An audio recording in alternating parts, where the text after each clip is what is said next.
Auzubillahiminash-shaytanir-rajim. Bismillahir-rahmanir-rahim. Aziz Talaba, you are most welcome to my YouTube channel. Right now you are watching my YouTube channel Exploring the World with M.A. Shahid. Video आगे चलाने से पहले आपसे मैं फिर दरख्वास्त करूँगा कि वीडियो को फौरी तौर पर लाइक करें, इसको दोस्तों में शेयर करें और इसको सब्सक्राइब ज़रूर करें ताकि ये सिलसिला जो है दरस व तदरीस का ये हमारा आपस में चलता रहे। ये जहाँ भी उर्दू बोलने वाला स्टूडेंट है, उर्दू को समझने वाला स्टूडेंट है, उन सब के लिए ये वीडियोस जो है काबिल इस्तेमाल है। तो इस्लामाबाद में, पाकिस्तान में और दुनिया के किसी कोने में जहाँ भी उर्दू समझने वाले लोग मौजूद हैं वो इन वीडियोस से बेनिफिट कर सकते हैं। ये मैं इस वक्त 9th और 10th क्लासेस को टेंसेस करवा रहा हूँ। पहले एक्टिव वॉइस शुरू किए हुए हैं, इसके बाद इंशाल्लाह हम पैसिव वॉइस करेंगे। एक्टिव वॉइस जो है ये पहले हम 3 वीडियोस जो है वो पब्लिश कर चुके हैं। प्रेजेंट इंडेफिनिट टेंस पर पहली वीडियो, फिर पास्ट इंडेफिनिट टेंस पर दूसरी वीडियो और फिर तीसरी वीडियो जो है वो फ्यूचर इंडेफिनिट टेंस पर हम जारी कर चुके हैं। तो आज हम करेंगे प्रेजेंट कंटिन्यूअस टेंस। फोर्थ है, हमने चूँकि शुरू में एक बात की थी कि ये वर्टिकल ऑर्डर भी है और हॉरिजॉन्टल ऑर्डर भी है, तो हम वर्टिकल ऑर्डर को अडॉप्ट कर रहे हैं कि पहले तीनों बेसिक टेंसेस जो है उनके इंडेफिनेट हमने अंडरस्टैंड किए। आज हम प्रेजेंट का कंटिन्यूअस कर रहे हैं और इसके बाद पास्ट का कंटिन्यूअस होगा और फिर इसके बाद जो है वो फ्यूचर का कंटिन्यूअस होगा। तो ये प्रेजेंट कंटिन्यूअस टेंस या प्रेजेंट प्रोग्रेसिव टेंस, इसके अंदर एक्शन जो है वो कंटिन्यूड फॉर्म में होता है या प्रोग्रेसिव फॉर्म में होता है, या उर्दू में कहते हैं कि फेल जो है वो जारी होता है। एक्शन जो है एट दिस पार्ट, जिस वक्त हम बात कर रहे होते हैं उस वक्त वो एक्शन जो है वो इन प्रोग्रेस होता है। जिस वक्त आप कोई काम कर रहे होते हैं उसका जब आप जिक्र कर रहे होते हैं तो उस वक्त इस टेंस के अंदर हम बात करते हैं कि प्रेजेंट की बात हो, हाल की बात हो और एक्शन जो है वो इन प्रोग्रेस हो। तो इस टेंस के अंदर भी हम जैसे हमने एक पर्टिकुलर फॉर्मेट जो है वो टेकअप किया हुआ है कि हम हर टेंस के अंदर जो है 4 टाइप के सेंटेंसेस उनकी प्रैक्टिस कर रहे हैं। 4 टाइप के सेंटेंसेस कौन से?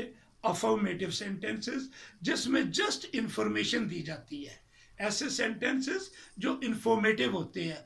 अफर्मेशन होती है कि जस्ट एक मालूमात दी जाती है और आपने सुन ली। सेकंड टाइप के सेंटेंसेस है नेगेटिव सेंटेंसेस, आप इंफॉर्मेशन दे रहे हैं लेकिन नेगेशन के साथ, नेगेट कर रहे हैं एक्शन को। और तीसरी टाइप का सेंटेंस है जिसमें इंटेरोगेशन की जाती है, आप कोई चीज़ इंक्वायर कर रहे होते हैं, किसी से आप क्वेश्चन कर रहे होते हैं।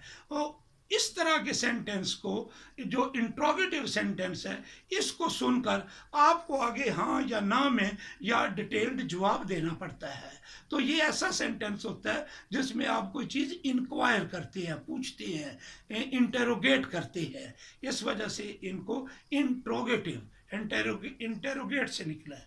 और लास्ट जो फोर्थ टाइप के सेंटेंसेस हैं वो नेगेटिव इंट्रोगेटिव सेंटेंसेस हैं, यानी आप क्वेश्चन भी करेंगे, आप इंक्वायर भी करेंगे, लेकिन उस सेंटेंस के अंदर एक्शन जो है उसकी नेगेशन भी होगी। जो जनरली मेहमान जा रहा होता है तो उस वक्त हम एक फिक्रा बोलते हैं, आपने चाय शाय तो नहीं पीनी, आपने खाना शाना तो नहीं खाना। तो दिस इज इन फैक्ट ये एक नेगेशन वाली बात है कि आप इंक्वायर भी कर रहे हैं। अल्लाह के बंदे भाई, अगर आपने खिदमत खातिर करनी है तो पूछे मत, बनाएं और बनाकर पेश कर दें। तो sometimes when we are not willing to do something, तो इस तरह के एक्सप्रेशन हम देते हैं कि हम इंक्वायर भी कर रहे होते हैं और साथ ही निगेशन भी कर रहे होते हैं। तो such sentences are known as negative interrogative sentences. 4 type के हम सेंटेंस लिख रहे हैं, फिर हर टाइप में हम 6 प्रोनाउन यूज कर रहे हैं। उर्दू में वो लड़का, वो लड़की, फिर मैं जो फर्स्ट पर्सन है, आई जिसके लिए हम जो प्लूरल के लिए उर्दू में यूज होता है, आप या लफ्ज़ आप ही बोलना चाहिए, लेकिन तुम भी है, लेकिन आप ज़्यादा मुहज़्ज़ब है, ज़्यादा फॉर्मल है। तो एक या एक से ज़्यादा बंदे हूँ तो सब के लिए ये एक ही लफ्ज़ है आप। और लास्ट में वो, ये वो और इस वो में ये फ़र्क है, ये दोनों सिंगुलर है, एक मेल के लिए एक फीमेल के लिए, ये प्लूरल के लिए है। तो 6 प्रोनाउन हम उर्दू में यूज कर रहे हैं और इंग्लिश में भी वही 6 प्रोनाउन, क्योंकि इन 6 प्रोनाउन के साथ जब हम एक्शन इस्तेमाल करते हैं, वर्ब इस्तेमाल करते हैं, तो हर प्रोनाउन के लिए मुख्तलिफ टेंसेस के अंदर उसका अपना एक तरीक़ाकार है। तो इस वजह से हम कोशिश कर रहे हैं कि ये all the 6 pronouns, he, she, I, we, you and they, तो ये 6 प्रोनाउन जो हैं इनको हम एक्सरसाइज के तौर पर यूज करते हैं। आप में से वो स्टूडेंट जिन्होंने मेरी पिछली तीनों वीडियोस देखी, एक एक लेक्चर जो है एक एक टेंस पर सुना, और फिर उन्होंने क्या किया कि ये एडिंग देकर ये 6 फिक्रे लिखे और फिर इनको इंग्लिश में कन्वर्ट कर दिया, फिर ए के बाद बी एडिंग दिया, फिर ये 6 फिक्रे लिखे और इंग्लिश में कन्वर्ट कर दिया, फिर ये सी एडिंग दिया, फिर उर्दू में 6 फिक्रे लिखे और ये कर दिया, और फिर आखिर में डी एडिंग दिया, फिर ये 6 फिक्रे लिखे, फिर ये कर दिया। यानी एक टेंस पर 24 फिक्रे अगर किसी ने आप में से लिखे हैं, this kind of exercise if you are making with me, तो it means you are very much serious to learn। और अगर आप सुन रहे हैं और सिर्फ सुन रहे हैं, लिखते नहीं हो, प्रैक्टिस नहीं करते हो, इवन एक जगह पर मैंने आपको ये भी कहा कि आप इन सादा फिक्रों को छोड़कर आप वर्ब चेंज कर दें, ऑब्जेक्ट चेंज कर दें, उसके ऊपर 24 सेंटेंसेस बना दें, फिर एक और ले उसके ऊपर 24 सेंटेंसेस बना दें। एट लीस्ट एक एग्जाम्पल ने 24 सेंटेंसेस एक टेंस के ऊपर आप बनाएं। अगर ये एक्सरसाइज करते हैं तो तब आप प्रॉपरली इसको ग्रास्प कर रहे हैं, पूरी तरह अंडरस्टैंड कर रहे हैं। तो आइए इस टेंस को हम करते हैं जी। अफर्मेटिव सेंटेंसेस हैं, उर्दू में फिक्रे इसके बनते हैं। सेंटेंस इस शक्ल में होता है, वो खत लिख रहा है, वो खत लिख रही है, मैं खत लिख रहा हूँ। ये सेंटेंस के आखिर में रहा है, रही है, रहा हूँ, रहे हैं, इस तरह के अल्फाज आते हैं। लेकिन मैंने आपको बताया कि अपनी लैंग्वेज के अंदर, उर्दू के अंदर हमें ये चीज़ें याद करने की ज़रूरत नहीं है।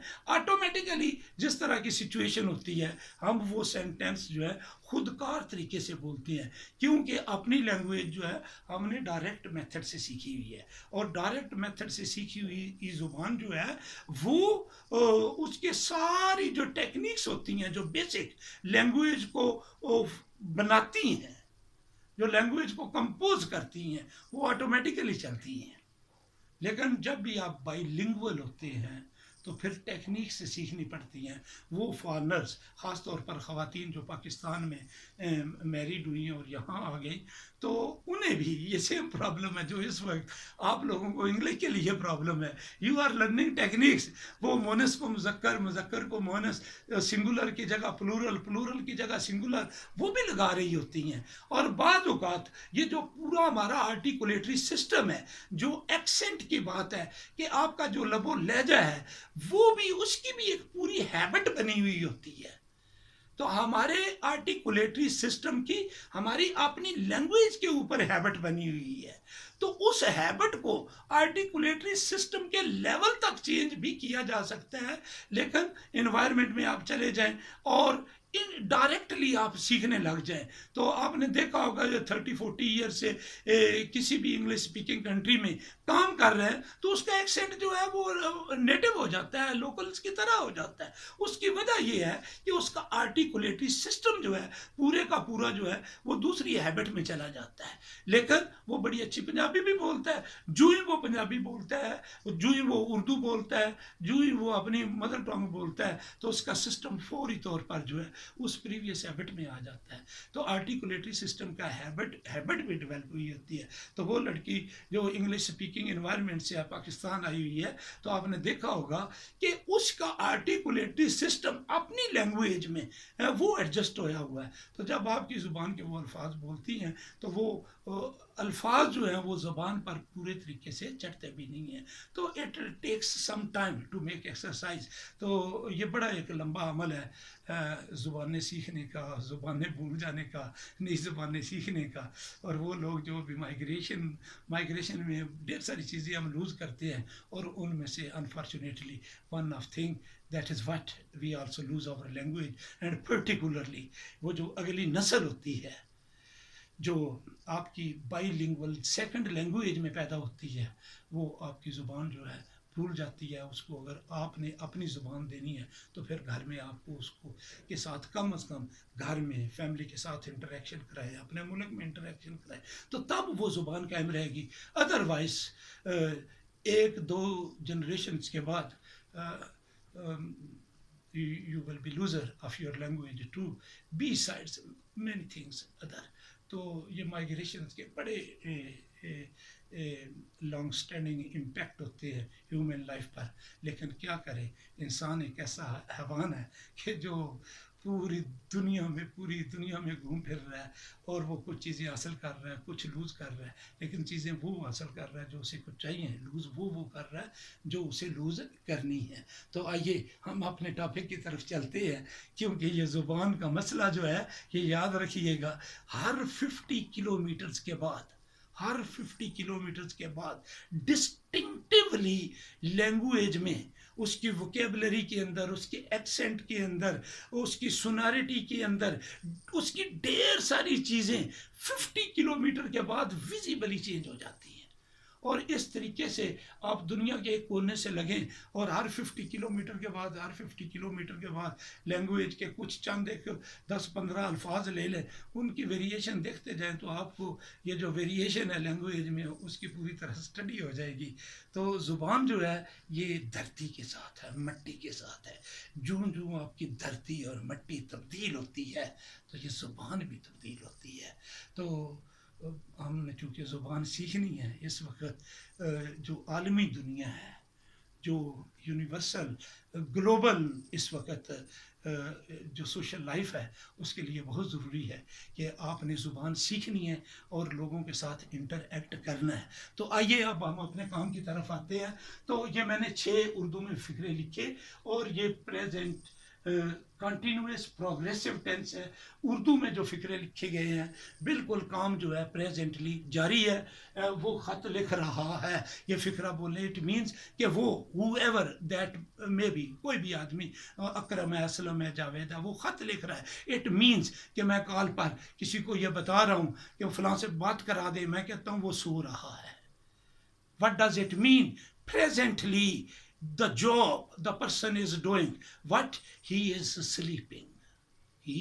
sleeping, वो सो रहा है।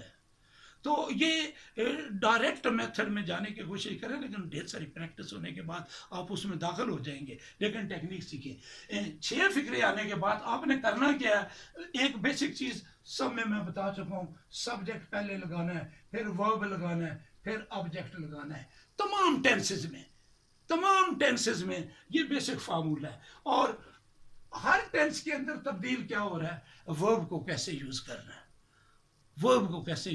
है।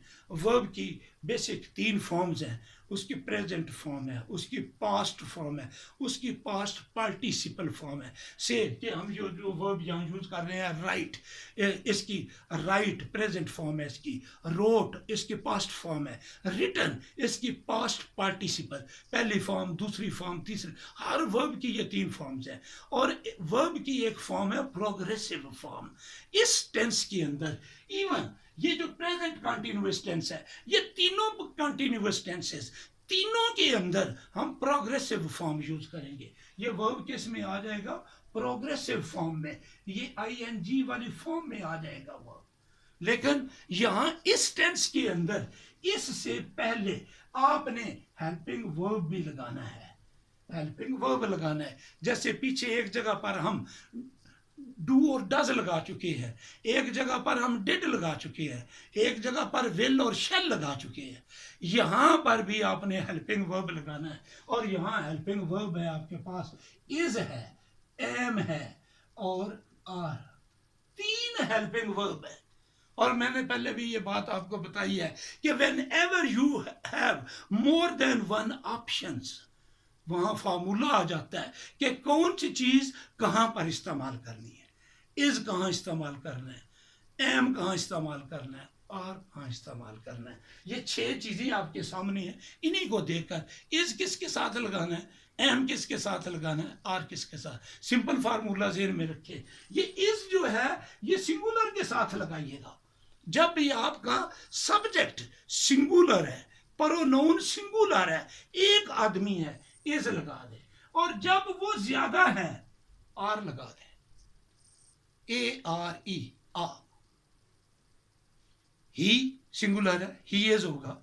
यू इसको सिंगल है, प्लूरल है, इसको प्लूरल लिया जाता है, you are, they are.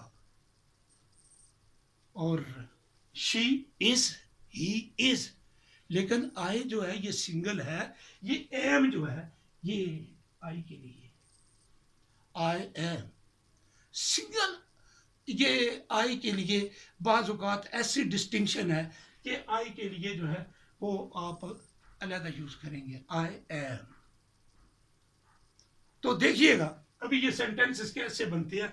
He is, और ये वर्ब जो है ही इज, यहां ये 2 चीजें लगी, ही सब्जेक्ट लगा, फिर हेल्पिंग वर्ब लगा, इज एम लगाना है। मैं पूरा फार्मूला यहां लिख देता हूं इस टेंस के लिए, ताकि आपको और क्लैरिटी हो जाए कि आप सब्जेक्ट लगाएं, उसके बाद इसका हेल्पिंग वर्ब लगाएं। हेल्पिंग वर्ब जो है वो कौन सा है? इज है, एम है और फिर आर है। इन तीनों में से कोई लगाए। और फिर वर्ब है, और वर्ब जो है वो किस में लगाएं? प्रोग्रेसिव फॉर्म के अंदर लगाएं। और उसके बाद जो है ऑब्जेक्ट लगा दें और एंड पर फुल स्टॉप भी लगा दें। तो यूं 4 चीजें, सब्जेक्ट है, हेल्पिंग वर्ब है, इज एम आर, फिर वर्ब है आईएनजी वाली फॉर्म में, फिर ऑब्जेक्ट है और फिर आखिर में फुल स्टॉप लगा दे। ही ये सब्जेक्ट, ही, फिर helping verb, is, verb, writing और object a letter, a letter, the letter. ये आर्टिकल कहीं टेंसेस खत्म करने के बाद मैं समझाऊंगा। ये आ, द, एंड ये आर्टिकल है। तो आर्टिकल भी कैसे यूज करते हैं, क्या टेक्निक है। लेकिन यहां पर आप आ लेटर को ऑब्जेक्ट के तौर पर ले। He is writing a letter, she is writing a letter, I am writing a letter, we are writing a letter, you are writing a letter, they are writing a letter. Right now I have attend 6 sentences. Repeatedly आप इनको बोल रहे हैं। इतनी practice करें, इतनी practice करें कि ही के साथ ऑटोमेटिकली इज आए, ही के साथ एम ना आए, ही के साथ आर ना आए। तो this kind of the practice जब यूज उसका इतना हो जाता है तो आप डायरेक्ट मेथड में दाखिल हो जाते हैं। तो जब आपकी ये प्रैक्टिस नहीं है तो फिर आप को कंफ्यूजन होगी कि ई के साथ आप आर लगा रहे हैं, आई के साथ आई इज कर रहे हैं। तो चूंकि आपको ये वो जो एक मैच है, नेचुरल मैच, वो आपके इननेट सिस्टम में बैठा हुआ नहीं है, इस वजह से गलती हो जाती है। तो प्रैक्टिस मेक्स परफेक्ट। तो प्रैक्टिस बड़ी ज़रूरी है। तो ये आपने अफर्मेटिव सेंटेंस कीजिए। उसके बाद आपने बी नीचे यहाँ एडिंग दे लेना है, और एडिंग क्या देंगे, नेगेटिव सेंटेंसेस। उर्दू के फिक्रे बड़े आसान है नेगेटिव बनाने के लिए। ये 6 के 6 नंबर लगाएं, इसी तरह रिपीट करें। वो खत नहीं लिख रहा है।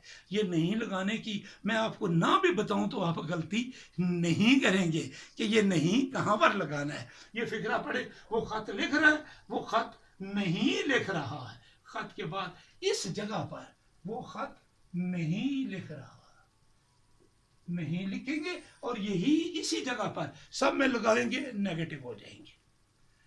लेकिन इस टेंस के अंदर भी पीछे फ्यूचर इंडेफिनिट टेंस पढ़ा, वहां पर भी ये मैंने बात बताई थी। अब यहां पर फिर बात, जब हेल्पिंग वर्ब यूज हो अफर्मेटिव सेंटेंस में, जब हेल्पिंग वर्ब यूज होता है अफर्मेटिव सेंटेंस में, तो सिंगल हेल्पिंग वर्ब अगर है तो उस हेल्पिंग वर्ब के फौरन बाद आप नॉट ऐड कर दें। हेल्पिंग वर्ब के फौरन बाद आप यहां पर देखिए, ही इज, इस जगह पर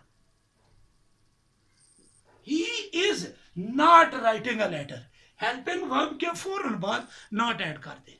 She is not writing a letter.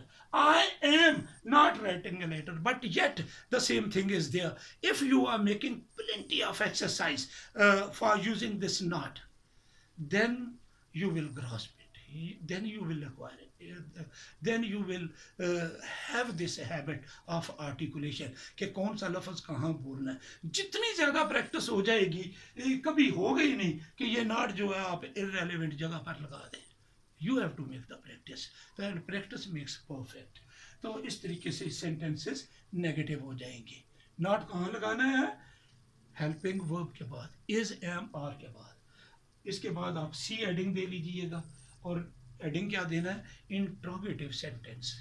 फिर मैं फॉर्मूला आपको बता रहा हूँ। जिन अफर्मेटिव सेंटेंसेस के अंदर, जिन अफर्मेटिव सेंटेंसेस के अंदर हेल्पिंग वर्ब यूज होता है, और हेल्पिंग वर्ब तादाद में एक होता है, जब दो होंगे तो उसका अपना फार्मूला, जहां आएंगे मैं आपको बताऊंगा कि वहां क्या करना है। जहां हेल्पिंग वर्ब यूज होता है और एक हेल्पिंग वर्ब होता है, उस हेल्पिंग वर्ब को सेंटेंस के शुरू में ले जाए। यहां पर आप जरा देखें, इस नॉट को मैं खत्म करता हूं, इस इज को उठाकर शुरू में ले आए। Is he writing a letter, is he writing a letter. Is में आई कैपिटल हो जाएगा, और ही जो है वो स्मॉल हो जाएगा, एच ये स्मॉल हो जाएगा, आई कैपिटल हो जाएगा। Is he writing a letter, is he writing a letter, क्या वो खत लिख रहे हैं। फिर आगे, is she writing a letter, am I writing a letter. Helping verb sentence के शुरू में। Are we writing a letter? Are you writing a letter? Are they writing a letter? बोले, मुंह से बोले, बार बार बोले। Even if you are all alone, keep on speaking these sentences so that habit of articulation system, आपके जो articulatory system है, जो एक जुबान की हैबिट अडॉप्ट कर चुका है, आपने उस हैबिट को चेंज करना है। तो वो हैबिट तब चेंज होगी जब आप उसकी प्रैक्टिस करेंगे, लिखने में, बोलने में, लिखने में, बोलने में। और अगर आपको कोई सुना भी रहा है, लिसनिंग भी हो रही है, तो आसानी हो जाएगी। तो आप बहुत जल्द जो है बोलने में भी ये फिर मिस्टेक नहीं करेंगे। तो ये आपने इंट्रोगेटिव सेंटेंसेस आई थिंक सीख लिए कि इस हेल्पिंग वर्ब को सेंटेंस के शुरू में लगा दें। Now the last one, D आप एडिंग दे लें और लिखें नेगेटिव इंट्रोगेटिव सेंटेंसेस, और 6 फिक्रे, 6 नंबर लगा लें इनको। नेगेटिव, जो नेगेटिव सेंटेंसेस बने हुए हैं, शुरू में क्या लगा दें, नेगेटिव सेंटेंसेस को शुरू में क्या लगा दें, इंट्रोगेटिव सेंटेंस। इंट्रोगेटिव सेंटेंस ये बाहर निकालना है, इधर इंट्रोगेटिव करना है, शुरू में क्या लगाना है, क्या वो जी।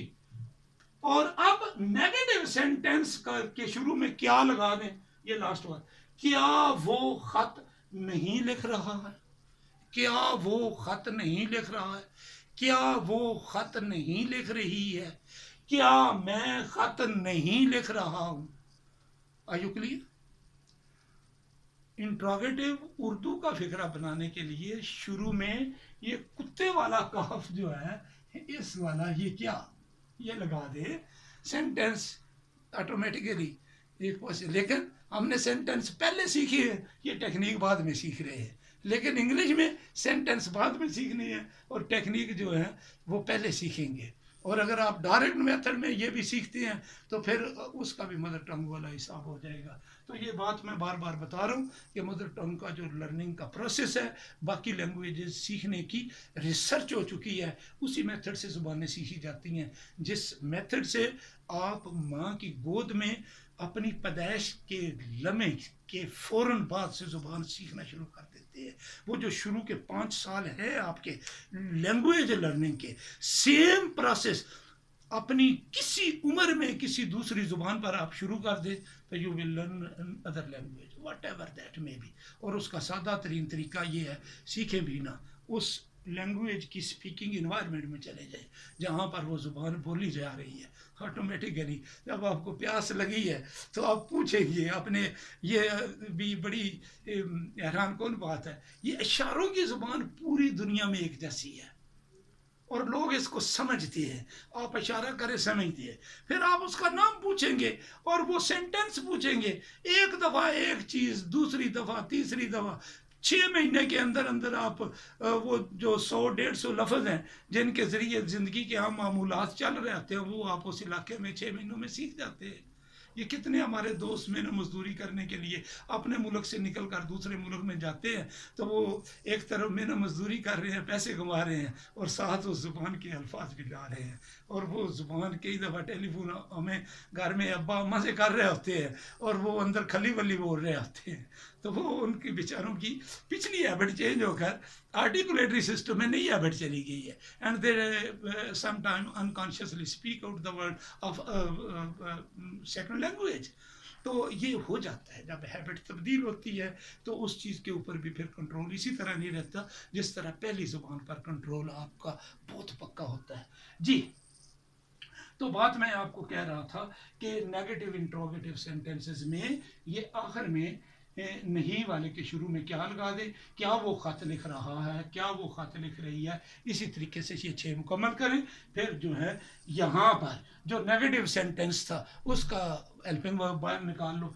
Is he not writing a letter, is she not writing letter, am I not writing a letter, और इस तरीके से एंड तक जाइएगा। ये बात आपने याद रखनी है। इंट्रोगेटिव और नेगेटिव इंट्रोगेटिव, ये जो दोनों सेंटेंसेस है, इनके एंड पर क्वेश्चन मार्क लगना है, और ये जो फर्स्ट है अफर्मेटिव और नेगेटिव, इनके एंड पर फुल स्टॉप लगना। And I think you have learned it, but yet I would like to repeat the same thing कि for God sake what ever you have learned, इन 24 फिक्रों को तो एटलीस्ट ज़रूर लिखो, लेकिन एक और एक्सरसाइज कर लो, फिर हिम्मत पड़े तो एक और एक्सरसाइज कर लो, और 4 चीज़ों से गुजारा करें। जब भी कोई चीज़ सीखते हैं वो चीज़ सुने, वो चीज़ पढ़ें, उसके बाद वो चीज़ लिखें और फिर वो इस्तेमाल करें, स्पीक इट आउट।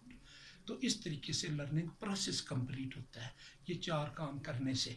तो जब आप लर्निंग प्रोसेस कंप्लीट करते हैं, उसका सर्कल कंप्लीट करते हैं, तो उससे अचीवमेंट, इक्तसाब, उसका लेवल बढ़ जाता है कि आपने एक चीज़ 0 to 10 सीखनी है या 0 to 100 सीखनी है, तो वो 0 to 100 ही आप सीखें, 0 to 50 ना सीखें, 0 to 60 ना सीखें। तो वो ग्रास्प आपने जो 100% अचीवमेंट लेवल 100% जो करना है, तो उसकी सारी टेक्निक्स यूज़ करें, वो फिर अल्लाह ताला के फजल करम से वहाँ तक पहुँच जाता है। टेंस हमने आज मुकम्मल किया। चौथा प्रेजेंट कंटिन्यूअस टेंस। आपसे इजाज़त मांगने से पहले आपसे फिर मैं दरख्वास्त करूँगा कि अगर अभी तक आपने ये चैनल सब्सक्राइब नहीं किया, प्लीज़ अभी सब्सक्राइब करें, अपने दोस्तों के साथ इसको शेयर करें और अपने जो रिलेटिव्स हैं उनके साथ शेयर करें। और अगर वालिदैन में से कोई बंदा मेरी बात सुन रहा है, वो अपने बच्चों को इसके मुतल्लक बताएं, अपने रिलेटिव्स अजीज़ अकारब जो है उनको बताएं, उनके बच्चों को बताएं, और हर तरफ ये शेयर करें ताकि वो बच्चे जो इस वक्त घर में बैठे हुए हैं वो घर में अपनी फुर्सत के मुताबिक ये लर्निंग का काम जो है कर सकें। Thank you very much, so nice of you. अस्सलामु अलैकुम व रहमतुल्लाह।